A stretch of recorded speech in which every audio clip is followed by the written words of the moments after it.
Hello, everybody. This is Joseph P. Farrell, and we have a flash update, news and views from the Nefarium. This is Sunday, April 17th, I think it is, April 17th. Let me check here. Yeah, April 17th, 2011. Well, as many of you know by now, Zahi Hawass, the former Antiquities Minister for Egypt, I always like to call him an antiquities czar because essentially that's the way he ran his department of the Egyptian government, has been arrested and sentenced to a year in prison.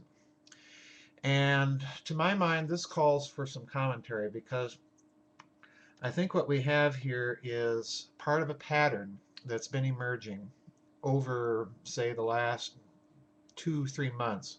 Really, if you want to press it, it's been emerging since the injection of American power into Iraq, all right?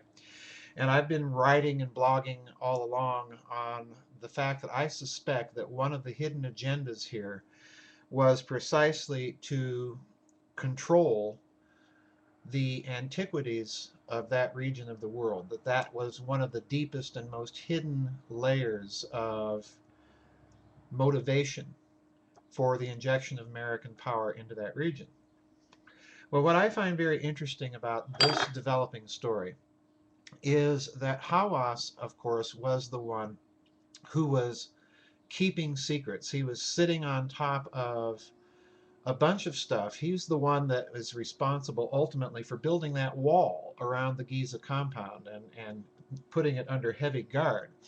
And the ostensible reason, we were told, was to maintain and protect the site from vandals, from potential terrorism, which is a legitimate concern, to be sure, in these days and times. But, you know, no terrorist with a strap-on bomb is going to be able to do much damage to the pyramids or the valley temples or the Sphinx there. So I've always strongly suspected that the motivations for that wall were to keep secrets. Well, then, as we remember, Hawass himself reported the looting of the museum there in Cairo.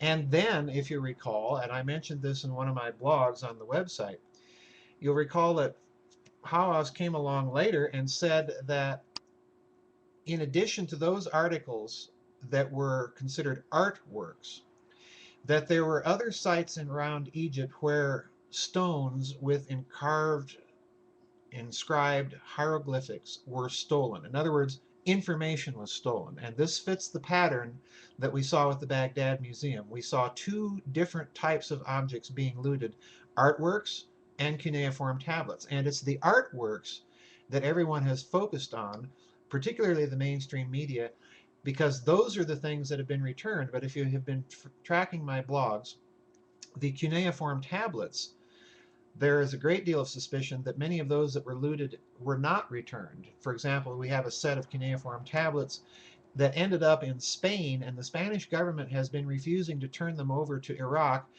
without Iraq proving that these were in fact stolen from the Baghdad Museum, which, as everyone who's been following my blogs for the past few years will note, those catalogs of what were being kept and discovered in Iraq are being kept by France and Germany because they're the ones that had the archaeological teams that were in Iraq. So all those field catalogs are being kept by those countries. So it's very difficult for the Iraqis to prove provenance here.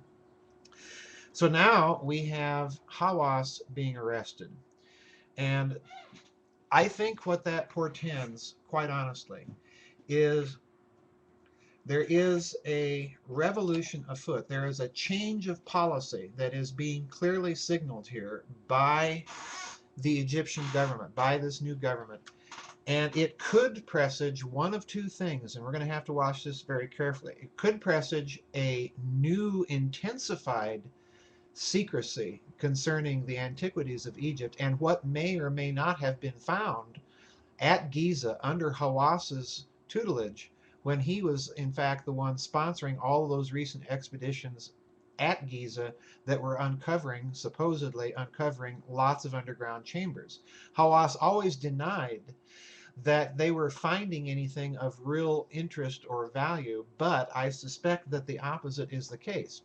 It could be a policy that we're going to see a new openness about some of these things, although, if, as some suspect, this revolution in Egypt is both a genuine grassroots spontaneous uprising and a manipulated event, if, as some suspect, that it's a manipulated event, I don't look for a great deal of openness. But this is a story I think we're going to have to watch really carefully, because the Egyptian government now has to replace the man who's been running its antiquities under ever since Anwar Sadat, when Hawass first came into prominence. Although he wasn't running things back then, he was certainly very influential.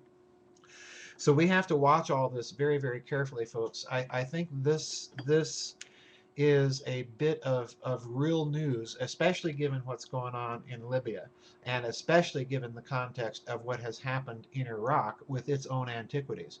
We're watching the emergence of a real story here, so everyone buckle on the think tank, buckle on the thinking cap, and follow the news very carefully and watch Egyptian antiquities and the news coming out of Egypt, because, like I say, this is signaling a policy shift either towards increasing secrecy or increasing openness.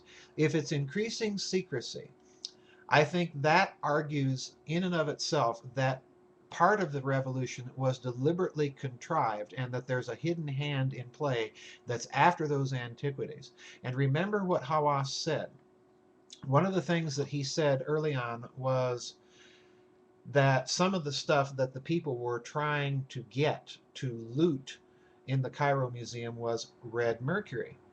And if you've read my books, you'll recall in The Philosopher's Stone, particularly, I talk about this mysterious substance that was the big nuclear scare of the 1990s. It was a substance allegedly invented in the Soviet Union during its thermonuclear weapons program that allowed you to detonate a hydrogen bomb without the use of an atom bomb as the fuse. In other words, it dramatically lessened the amount of radioactive fallout if the whole story was true. And that's a mighty big whiff, as any physicist will tell you.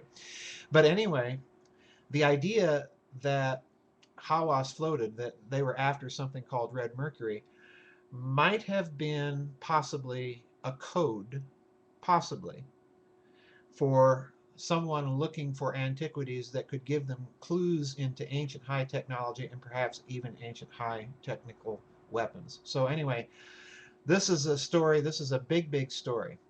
So watch Egypt very carefully, and if there's any further updates, I'll certainly be back. Anyway, I'll see you on the flip side, folks.